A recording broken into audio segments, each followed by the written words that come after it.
그 땅이 미정이한테 다 넘어간다고? 37억이요? 김장 좀 도왔다고? 변호사의 손끝이 떨렸습니다. 유언장에 분명히 쓰여 있습니다. 내 손을 끝까지 잡아준 사람에게. 순간 방 안의 공기가 얼어붙었습니다. 삼남 일녀 네 자식이 서로를 바라보았습니다. 그중 아무 말도 하지 못하는 단 한 사람. 막내 며느리 윤미정. 그녀의 손끝엔 아직도 고춧가루가 묻어 있었습니다. 난 그저 김치를 담갔을 뿐인데. 오늘의 이야기를 시작하겠습니다. 구독과 좋아요는 제게 큰 힘이 됩니다. 2003년 11월 29일 토요일 새벽 6시 충청남도 논산시 대교리 박정자 할머니의 집 마당에는 배추 100포기가 줄지어 놓여 있었습니다. 서리가 내려앉은 배추잎 위로 아침 햇살이 비쳤습니다. 하얀 김이 피어올랐습니다. 그 옆엔 빨간 고춧가루 한 말, 굵은 소금 2자루, 그리고 낡은 양은 대야가 놓여 있었습니다. 정자는 대야 앞에 쪼그려 앉아 배추를 들여다보았습니다. 손등엔 주름이 깊게 패였고 손끝은 이미 빨갛게 터져 있었습니다. 올해도 혼자구나. 그녀는 작게 한숨을 내쉬었습니다. 사흘 전 정자는 내 아들과 딸 한 명에게 전화를 걸었습니다. 얘들아, 올해 김장 좀 같이 하자꾸나. 배추가 아주 실해. 하지만 돌아오는 대답은 모두 비슷했습니다. 엄마, 요즘 누가 김장해요? 사 먹으면 되잖아요. 회사에서 프로젝트 중이라 정신 없어요. 다음에요. 애들 학원 때문에 주말에 못 가요. 돈 드릴 테니까 업체 부르세요. 정자는 아무 말도 하지 않았습니다. 그저 그래. 바쁘지 바쁘고 말고 하고 전화를 끊었습니다. 그리고 혼자 중얼거렸습니다. 결국 올해도 미정이구나. 윤미정. 막내 며느리였습니다. 6년 전 남편을 잃고 홀로 초등학교 3학년 딸을 키우며 살아가는 여자였습니다. 그녀는 서울에서 늦은 밤 마지막 버스를 타고 내려왔습니다. 옆엔 딸 소은이가 졸린 눈으로 앉아 있었습니다. 소은아, 조금만 더 참아. 곧 도착해. 미정은 딸의 머리를 쓰다듬으며 창밖을 바라보았습니다. 어둠 속으로 논밭이 흘러갔습니다. 그 끝에 시어머니의 집이 있었습니다. 그녀는 왜 매년 이 길을 왔을까요? 시어머니가 불러서 아니었습니다. 그저 혼자 두면 안 될 것 같았기 때문입니다. 어머니 왔어요. 미정이 마당으로 들어서자 정자는 고개를 돌렸습니다. 그녀의 눈가가 잠시 흔들렸습니다. 미정아, 멀었을 텐데. 괜찮아요. 소은이도 할머니 보고 싶어 했어요. 소은이가 할머니께 꾸벅 인사를 했습니다. 정자는 그 작은 손을 꼭 잡았습니다. 우리 소은이 추웠지? 안으로 들어가서 먼저 국 한 그릇 먹어. 네, 할머니. 미정은 가방을 내려놓고 앞치마를 둘렀습니다. 낡은 고무장갑을 끼고 대야 앞에 앉았습니다. 어머니, 제가 절일게요. 손 시릴 텐데. 괜찮아요. 김장은 손맛이잖아요. 정자는 그 말에 조용히 웃었습니다. 그리고 나란히 앉아 배추를 들었습니다. 두 사람은 말없이 배추를 켜켜이 절였습니다. 소금물을 뿌리고 한 입 한 입 펴서 확인했습니다. 시간이 흘렀습니다. 해가 중천에 올랐습니다. 손끝이 빨개지고 허리가 아파왔습니다. 그래도 멈추지 않았습니다. 오후 3시쯤 정자가 입을 열었습니다. 미정아. 네, 어머니. 사람 마음이란 게 김치 같아. 미정은 손을 멈추고 고개를 들었습니다. 절이고 기다려야 맛이 나지. 급하게 먹으면 맛이 안 나. 정자는 배추 한 포기를 들어올리며 말을 이었습니다. 넌 참 오래 기다릴 줄 아는 아이야. 미정은 가슴 한편이 뜨거워지는 걸 느꼈습니다. 하지만 아무 말도 하지 않았습니다. 그저 고개를 숙이고 다시 손을 움직였습니다. 김장이 끝난 뒤 저녁을 먹으며 정자는 미정에게 물었습니다. 소은이 학원은 괜찮니? 네, 잘 다니고 있어요. 혼자 키우느라 힘들지. 괜찮아요, 어머니. 정자는 미정의 손을 꼭 잡았습니다. 그 손은 여전히 차가웠지만 온기가 남아 있었습니다. 고맙다, 미정아. 내가 있어서. 미정은 대답 대신 고개를 끄덕였습니다. 11월 30일 일요일 아침 8시. 미정은 소은이와 함께 짐을 쌌습니다. 서울로 돌아갈 시간이었습니다. 어머니, 다음 주에 또 올게요. 그래, 조심히 가거라. 정자는 대문 앞까지 나와 손을 흔들었습니다. 미정과 소은이가 모퉁이를 돌아 사라질 때까지. 그리고 며칠 뒤 박정자는 조용히 눈을 감았습니다. 이틀 뒤 장례식장에 5자식이 모였습니다. 그들은 울었습니다. 하지만 그 눈물 뒤에는 이미 계산이 시작되고 있었습니다.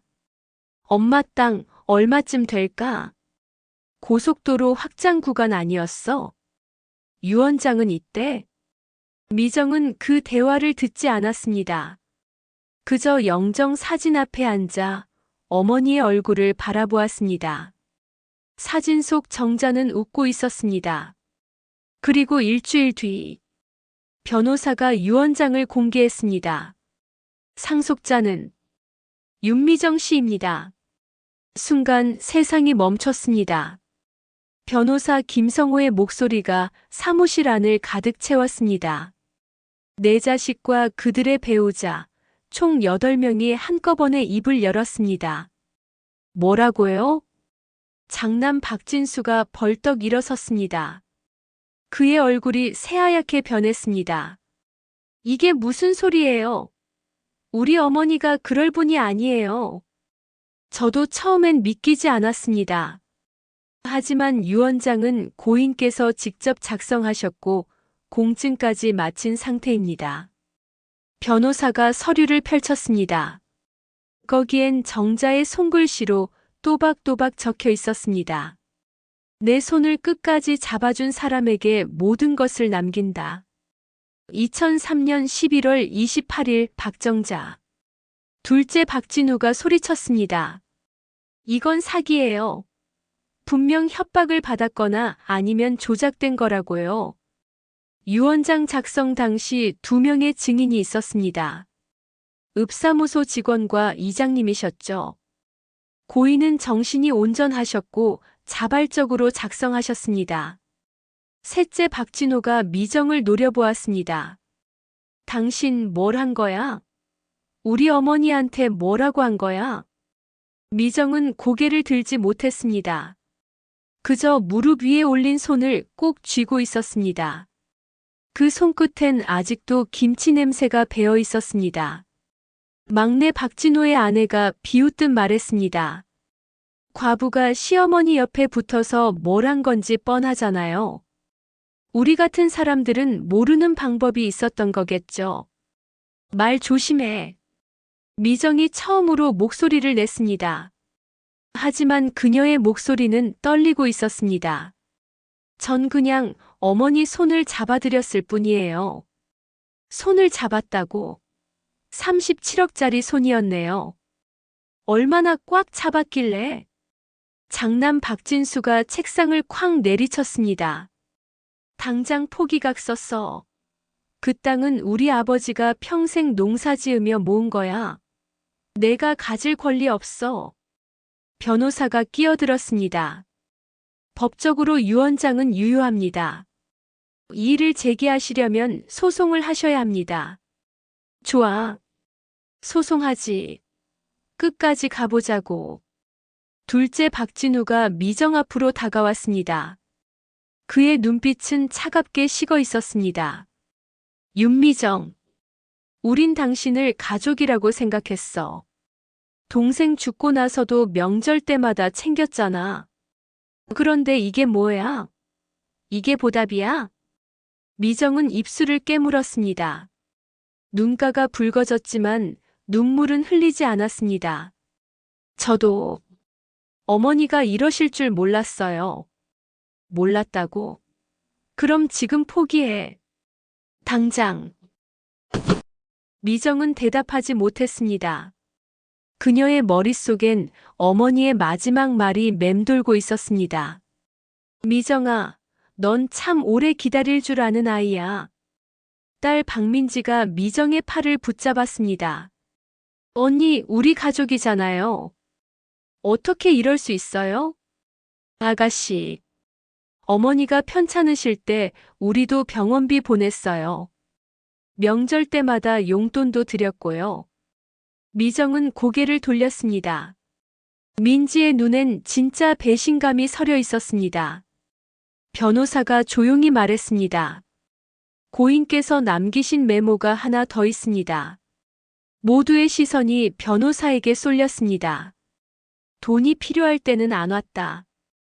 김장철에만 왔다. 그것도 혼자.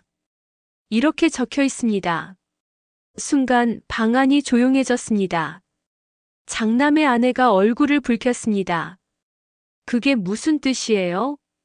우리가 안 왔다고요? 우린 바빴어요.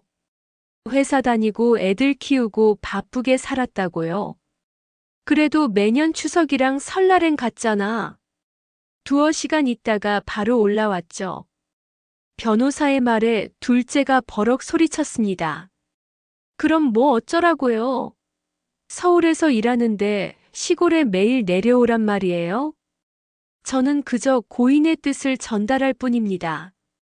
셋째 박진호가 미정을 향해 다가왔습니다. 그의 손이 부들부들 떨렸습니다.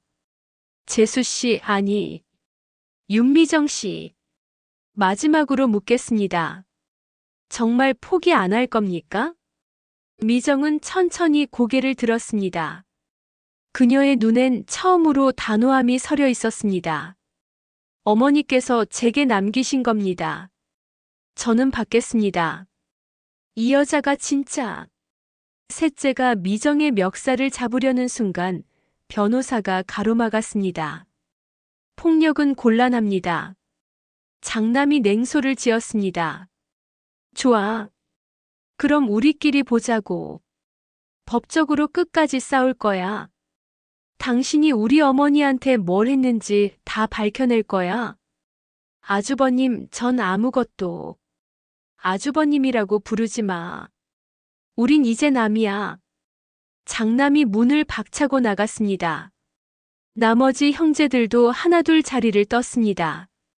마지막으로 막내 박진석이 돌아보며 말했습니다. 재수 씨. 아니, 윤미정 씨. 당신 이제 끝났어요. 우리 가족들한테 뭘 한 건지 후회하게 될 겁니다. 문이 쾅 닫혔습니다. 사무실엔 미정과 변호사만 남았습니다. 미정은 그제야 고개를 떨구고 눈물을 흘렸습니다. 제가 잘못한 건가요? 변호사는 아무 말도 하지 않았습니다. 그저 창밖을 바라보며 작게 한숨을 내쉬었습니다. 밖에선 차가운 바람이 불었습니다. 12월에 첫눈이 내리기 시작했습니다. 미정은 손가락으로 눈물을 닦았습니다. 그 손끝에서 여전히 김치 냄새가 났습니다.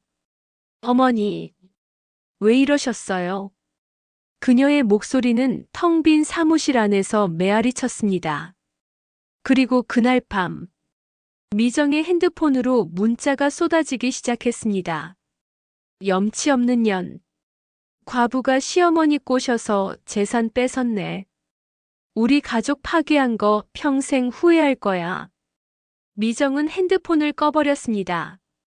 하지만 어둠 속에서도 그 글자들이 눈앞에 어른거렸습니다. 소은아, 미안해.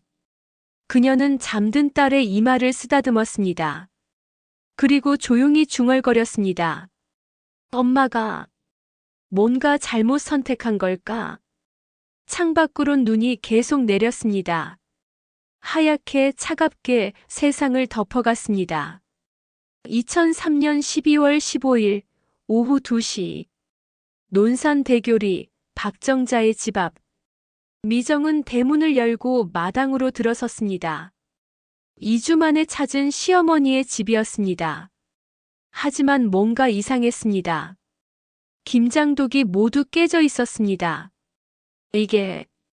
미정은 다리에 힘이 풀렸습니다. 마당 한가운데 그녀와 정자가 함께 담갔던 김치 100포기가 바닥에 흩어져 있었습니다. 독은 산산조각 났고 빨간 양념이 시멘트 바닥을 적셨습니다. 벽엔 페인트로 글씨가 쓰여 있었습니다. 도둑년 꺼져. 미정은 그 자리에 주저앉았습니다. 손이 떨렸습니다. 숨이 막혔습니다. 어머니, 어머니. 그녀는 깨진 독 조각을 주었습니다. 손끝이 베었지만 아프지 않았습니다. 그저 눈물만 흘러내렸습니다. 누가 이런 짓을... 뒤에서 목소리가 들렸습니다. 미정은 고개를 돌렸습니다. 셋째 박진호가 서 있었습니다. 그의 손엔 소주병이 들려 있었습니다. 재수 씨 아니지. 윤미정 씨. 아주버님. 그 집 나와. 당장. 진호의 목소리는 낮고 차가웠습니다. 그는 비틀거리며 다가왔습니다. 우리 어머니가 평생 모은 거야. 근데 당신이 뭔데 가져가? 김장 몇 번 했다고? 전 그런 생각으로 온 게 아니에요. 그래? 그럼 뭐야? 순수한 마음, 효심. 진호가 비웃었습니다. 과부가 시어머니 곁에서 얼마나 잘했으면 37억을 받아. 대단하네, 진짜. 아주버님 취하셨어요. 들어가세요. 취했어. 맞아. 근데 정신은 멀쩡해. 진호가 미정의 팔을 잡았습니다. 힘이 너무 세서 미정이 비명을 질렀습니다. 아파요. 아파? 우리가 얼마나 아픈지 알아? 진호가 미정을 벽으로 밀었습니다. 미정의 등이 벽에 부딪혔습니다. 큰형님은 대출받아서 사업했어. 어머니 땅 담보로. 근데 그게 당신 거래. 형님 망하는 거야, 이제. 몰랐어요. 전 정말. 민진애는 애들 학비 때문에 빚쟁이한테 쫓기고 있어. 그 땅 팔면 다 갚을 수 있었는데. 진호의 목소리가 점점 커졌습니다. 둘째 형님은 이혼하려고 재산 분할 준비 중이었어. 근데 그 돈이 날아갔어. 당신 때문에. 미정은 고개를 저었습니다. 저도 몰랐어요. 몰랐어? 그럼 지금이라도 포기해. 미정은 대답하지 못했습니다. 그녀의 머릿속엔 딸 소은이의 얼굴이 떠올랐습니다. 학원비, 학교 준비물, 수학여행비. 언제나 부족했던 돈. 왜 대답을 안 해? 진호가 미정의 어깨를 흔들었습니다. 그 순간 누군가 진호를 뒤에서 잡아당겼습니다. 이 새끼가. 장남 박진수였습니다. 그는 동생을 밀쳐내고 미정을 노려보았습니다. 윤미정. 마지막 경고야. 일주일 안에 포기각서 안 쓰면 우린 당신을 법정에서 완전히 짓밟을 거야. 아주버님. 사람들한테 다 알릴 거야. 당신이 어머니한테 뭘 했는지, 어떻게 꼬셨는지. 진수가 한 걸음 더 다가왔습니다. 당신 딸 학교에서 애들이 뭐라고 할까? 내 엄마 도둑이래. 그렇게 살고 싶어? 미정의 얼굴이 하얗게 질렸습니다. 소은이는 건드리지 마세요. 그럼 포기해. 안 그러면 우린 끝까지 간다.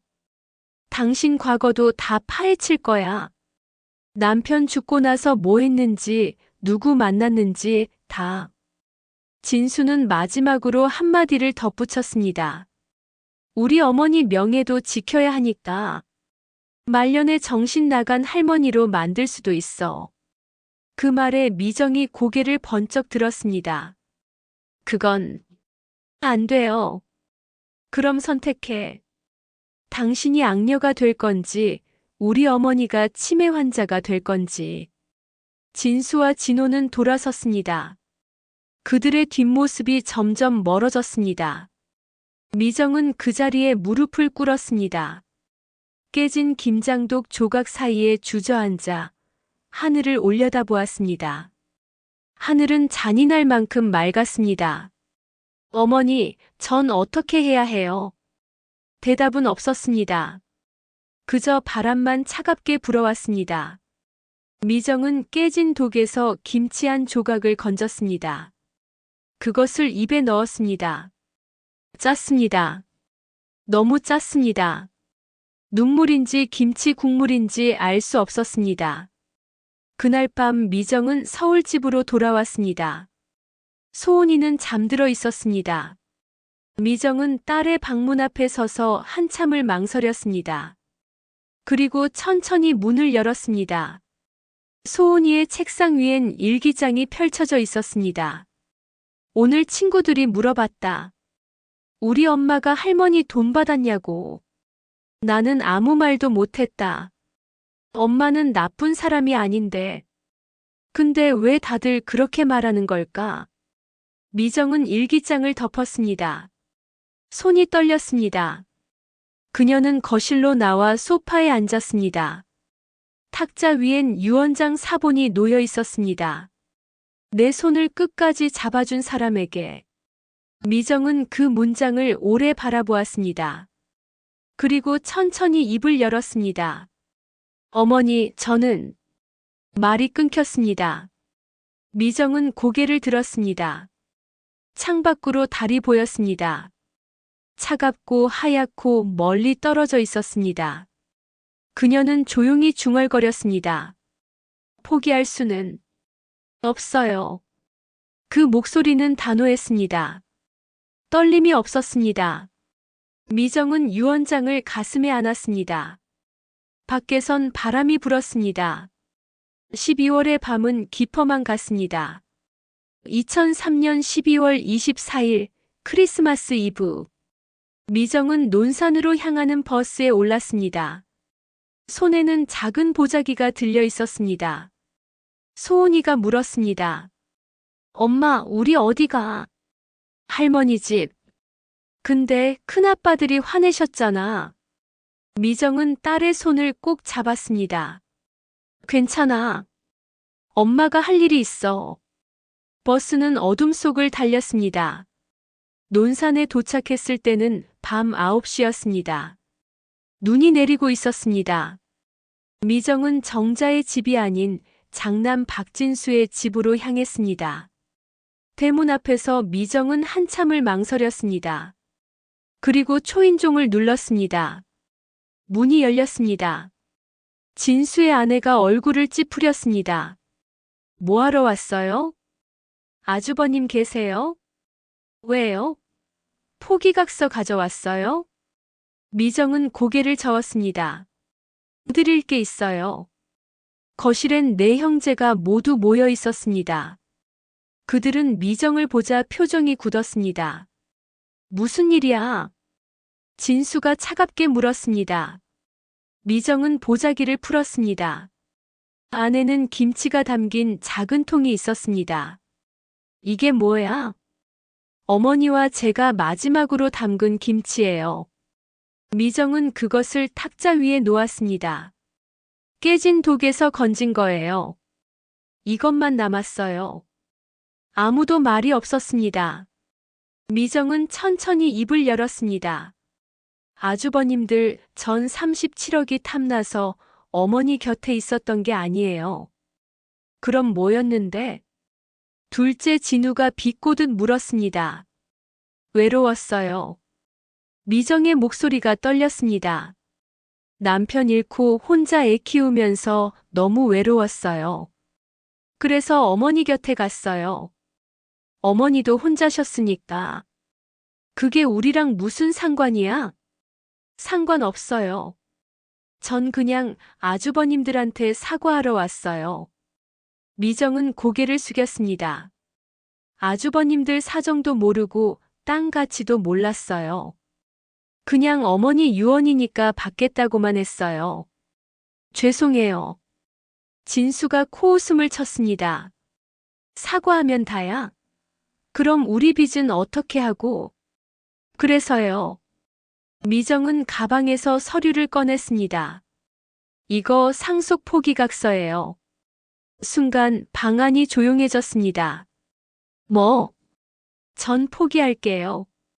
땅도 돈도. 미정은 서류를 탁자 위에 놓았습니다. 대신 한 가지만 부탁드려요. 뭔데? 어머니 명예는 지켜주세요.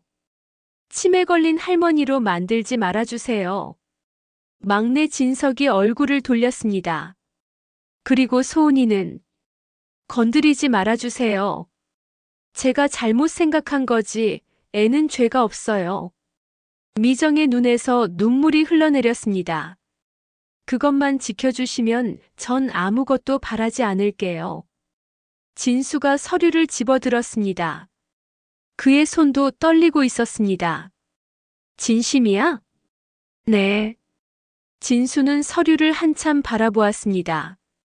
그리고 천천히 그것을 찢었습니다. 형님, 가져가. 네. 그 땅 가져가. 진수가 고개를 돌렸습니다. 그의 눈가가 붉어졌습니다. 우리가 잘못했어. 둘째 진우가 끼어들었습니다. 형님, 무슨 소리예요? 닥쳐. 진수가 소리쳤습니다. 우린 어머니 돌아가실 때도 안 갔잖아. 김장철에도 명절에도 언제 한번 제대로 있어 본 적 있어? 그건 미정이는 왔어. 6년 동안 한 번도 안 빠지고 돈도 없으면서 애 키우느라 바쁜데도. 진수는 김치통을 바라보았습니다. 어머니가 왜 이 사람한테 줬는지. 이제 알겠어. 셋째 진호가 입을 열었습니다. 재수씨. 미안해요. 독 깬 거 나예요. 술 먹고 화나서. 정말 미안해요. 진호가 고개를 숙였습니다. 막내 민지도 자리에서 일어났습니다. 언니. 미안해요. 저도 사실 소은이 학교에 전화하려고 했어요. 정말 죄송해요. 미정은 말없이 고개를 저었습니다. 진수가 김치통을 열었습니다. 빨간 김치 한 조각을 집어 입에 넣었습니다. 그리고 눈을 감았습니다. 어머니 손맛이네. 그의 눈에서 눈물이 흘러내렸습니다. 재수씨. 네, 아주버님. 그 땅, 우리 다 같이 나눠 가지자. 아주버님. 어머니는 내게 주고 싶으셨겠지. 근데 우리 모두 어머니 자식이잖아. 진수가 미정을 바라보았습니다. 그러니까 우리 다시 가족하자. 미정은 고개를 끄덕였습니다. 말은 나오지 않았습니다. 그저 눈물만 흘러내렸습니다. 그날 밤 5 식구는 함께 김치를 나눠 먹었습니다. 작은 통에 든 김치는 금방 동이 났습니다. 하지만 아무도 아쉬워하지 않았습니다. 둘째 진우가 말했습니다. 내년 김장은 우리 다 같이 하자. 그래. 어머니처럼 백포기. 미정이가 가르쳐줘야겠네. 우린 김장 한 번도 안 해봤잖아. 모두가 웃었습니다. 오랜만에 듣는 웃음소리였습니다. 소은이가 작은 목소리로 물었습니다. 엄마, 이제 큰아빠들이랑 안 싸워? 응. 이제 안 싸워. 다행이다. 미정은 딸을 안았습니다. 창밖으론 눈이 계속 내렸습니다. 하얗고 조용하고 부드럽게. 진수가 창문을 열었습니다. 차가운 공기가 들어왔습니다. 어머니, 보고 계시죠? 그의 목소리가 밤하늘로 흩어졌습니다. 이제야 알겠어요. 어머니가 왜 미정이한테 주셨는지. 바람이 불었습니다. 그 바람 사이로 누군가의 목소리가 들리는 것만 같았습니다. 잘했다, 얘들아. 미정은 눈을 감았습니다. 그리고 조용히 중얼거렸습니다. 감사합니다, 어머니. 그날 밤 논산 하늘엔 별이 쏟아졌습니다. 차갑지만 따뜻한 겨울밤이었습니다.